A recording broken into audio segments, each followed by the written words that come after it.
رغم المصاعب والمتاعب والضلال. Yang ingin saya terangkan, ini yang harus antum ketahui. Semua pelajaran Nabi ini yang disebut dengan sunnah, belajar pakai sanad, itu disebut dengan manhaj namanya. Manhaj ini dibagi dua. Satu, ada yang berbentuk satu dalil, satu contoh. Seperti yang tadi. Yang kedua, ada yang berbentuk beragam dalil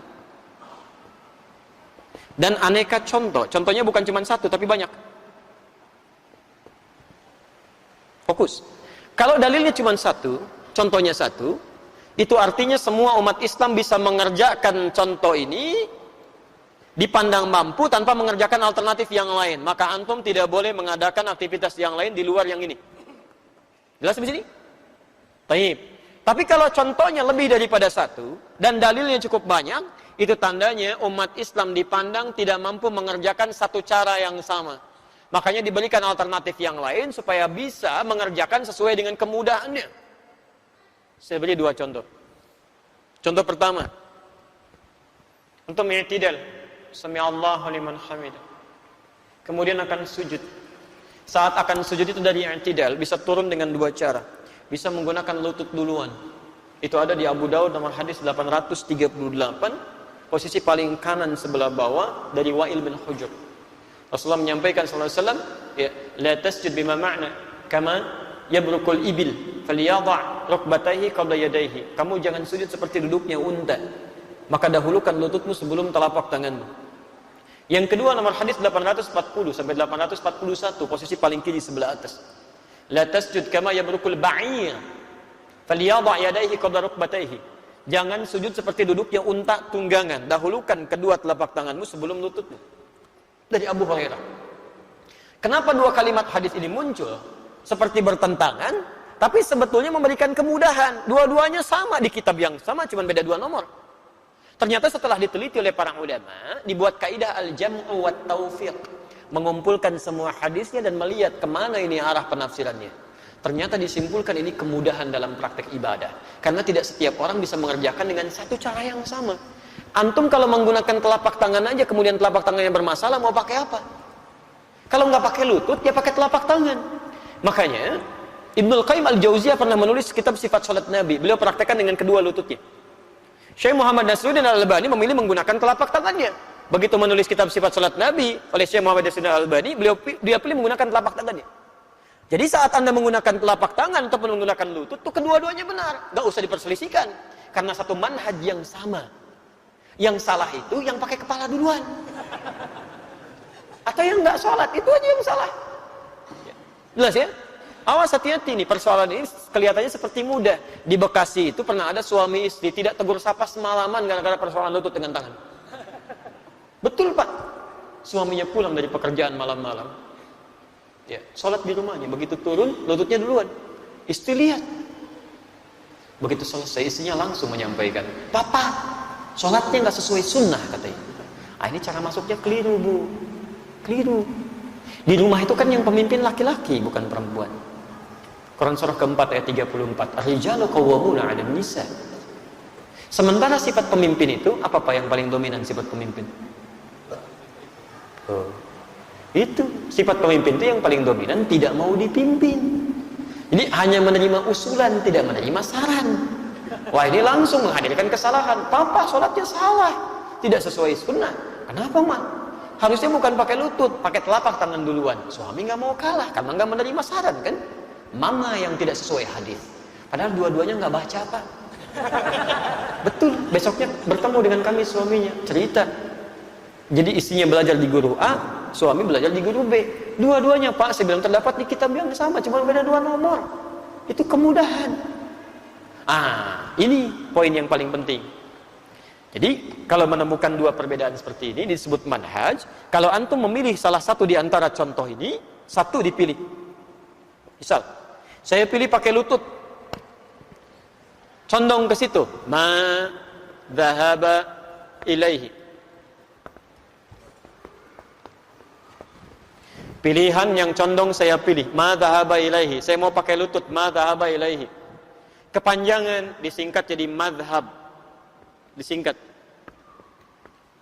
Ada singkatan dari bahasa Arab. Madhaba ilaihi disingkat jadi madhab. Pilihan yang cenderung dipilih sesuai dengan tuntunan Nabi. Di Arab pun seperti kita ada singkatan. Bahkan kalimat ayat Quran itu ada singkatan istilahnya. Sekalipun saat diucapkan kalimat yang dibacakan. Bismillahirrahmanirrahim disingkat jadi basmalah istilahnya. Alhamdulillahirabbil alamin. Hamdalah. La haula wala quwwata illa billah. Hauqala. La ilaha illallah. Tahlil. Ada singkatannya. Ini sudah jam 3. Jadi mari kita langsung saja tutup ta'lim kita dengan sama-sama mengucapkan hamdalah. Hamdalah. Tidak. Alhamdulillahirabbil alamin. Madhhab ilaihi disingkat jadi madhab. Disinilah kemudian misal Ibnul Qayyim al-Jauziyah memilih menggunakan lututnya, maka disebut madhab Ibnul Qayyim al-Jauziyah. Misal pilihannya Ibnul Qayyim al-Jauziyah. Jadi bukan beliau berpendapat, salah. Hadis tentang bismillah dalam Al-Fatihah ya ada 70 hadis. 70 Pak. Cara bacanya dari Nabi ada 4. Bisa dijaharkan Bismillahirrahmanirrahim. Bisa disirkan Bismillahirrahmanirrahim. Bisa tidak dibaca sama sekali. Bisa dibaca rakaat pertama, selanjutnya tidak. Bismillahirrahmanirrahim. Selanjutnya tidak dibaca lagi. Imam Asy-Syafi'i memilih untuk dijaharkan Bismillahirrahmanirrahim. Ketika memilih satu di antara contoh itu, madhab disebut madhab Asy-Syafi'i. Pilihannya Imam Asy-Syafi'i. Bukan madhab itu aliran Asy-Syafi'i, bukan. Karena Imam Asy-Syafi'i nggak punya aliran. Itu pilihan dari manhaj yang nyambung ke Nabi, pilih satu. Imam Ahmad bin Hanbal memilih disirkan. Sudah. Imam Malik, Imam Abu Hanifah memilih tidak dibaca. Langsung Alhamdulillahirabbil alamin. Itu madhab namanya. Dan kita belajarnya lewat situ, terhimpun, nyambung kita masuk. Ini madhab itu bukan ikut kelompok. Saya nggak mau ikut-ikutan madhab. Saya pengennya langsung sunnah Nabi aja, hadis Nabi. Ya antum kan nggak pernah ketemu Nabi. Bagaimana? Harus lewat para ulama. Sanad namanya. Ulama yang saleh. Ketika kita mengambil disebut madhab. Karena memang harus pilih satu. Nggak bisa mempraktekkan keempat-empatnya. Nggak bisa Ustaz. Saya ingin semua sunnah Nabi saya praktekkan dalam kehidupan. Memangnya mereka aja yang bisa. Begitu kemudian dipraktekkan, gimana? Saya keempat-empatnya. Masya Allah. Imamin salat maghrib. Bismillahirrahmanirrahim. Bismillahirrahmanirrahim. Tidak dibaca sama sekali. Bisa. Antum mesti pilih salah satu. Makanya di Timur Tengah pun begitu. Saya alhamdulillah sempat diberikan kesempatan ada tinggal di 5 negara. Dan alhamdulillah bisa belajar ke guru-guru juga. Saya belajar dari guru-guru di Madinah. Guru pertama saya dari Madinah, guru saya. Ada di Mesir, ya. Ada yang di Libya. Dan Masya Allah, di mereka itu dipraktekkan satu pilihan supaya mudah gitu. Misal di Saudi, di Madinah, di Makkah itu madhabnya Hanbali. Supaya dari kecil sampai dewasa nggak bingung. Itu aja terus anak TK sampai dewasa. Di Syria itu Syafi'i. Kan di Libya, di Tunisia itu Maliki. Dan Masya Allah. Dan guru-guru kita belajar ke semua tempat itu. Di India, Pakistan itu Hanafi. Makanya ketika guru kita pulang ke Nusantara banyak gitu ya. Orang Kalimantan belajarnya ke Madinah disirkan. Ya kan? Orang Jakarta misalnya belajarnya kemana? Ke Mesir dijaharkan. Orang Bandung belajarnya ke Pakistan, India tidak dibaca sama sekali. Yang jadi masalah murid Bandung datang kemudian ke Kalimantan. Yang jadi persoalan bermakmum di belakang orang Kalimantan yang belum belajar kalau itu dijaharkan. Begitu dibaca Bismillahirrahmanirrahim, salah nih, bid'ah ini. Nah ini jadi masalah. Maka turunan manhaj ini sepanjang sama-sama ini dari manhaj yang sama, inilah pentingnya kita ikut ta'lim supaya paham mana yang manhaj, mana yang madhab. Kalau keluar dari Al-Quran dan Sunnah ini, itu yang kemudian kita tinggalkan lalu kita luruskan untuk kembali pada jalur yang benar. Jadi kalau sama-sama satu manhaj walaupun beda manhaj nggak apa-apa. Ya.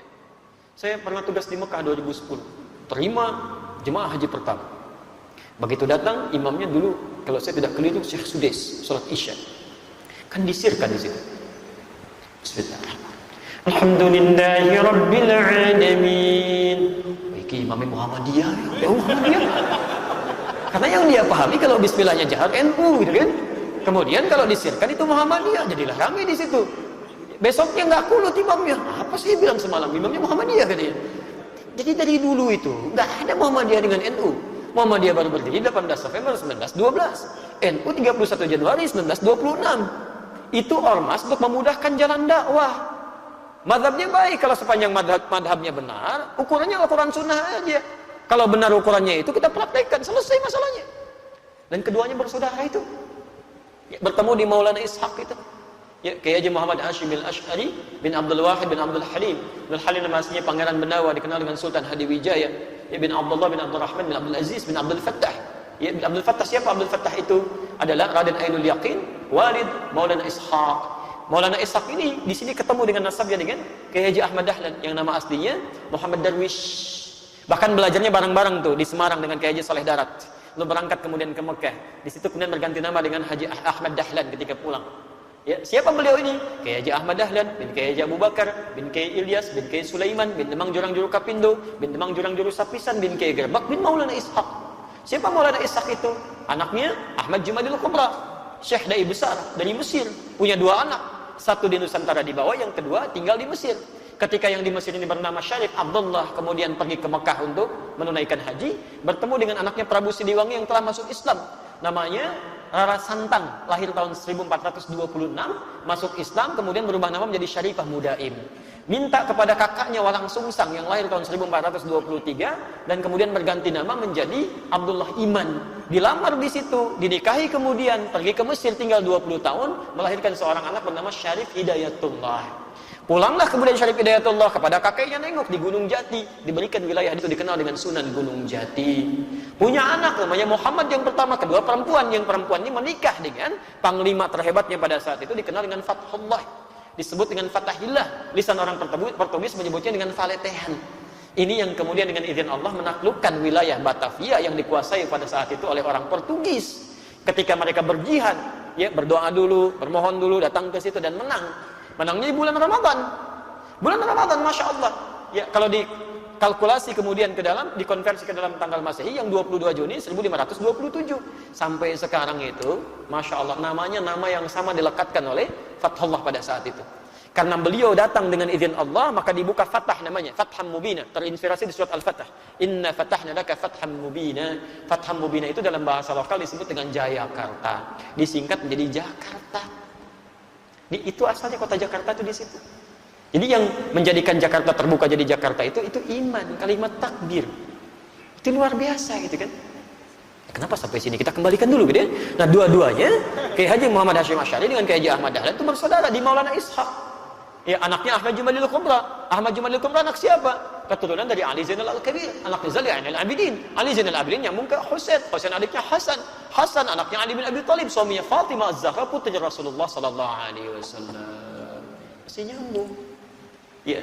Jadi kalau masalah cuma di madhab saja, sepanjang sejalur, ayo. Kalau imamnya nggak baca bismillah, ada dalilnya. Imamnya baca bismillah, sudah. Yang salah, yang nggak sholat. Selesai. Jelas di sini?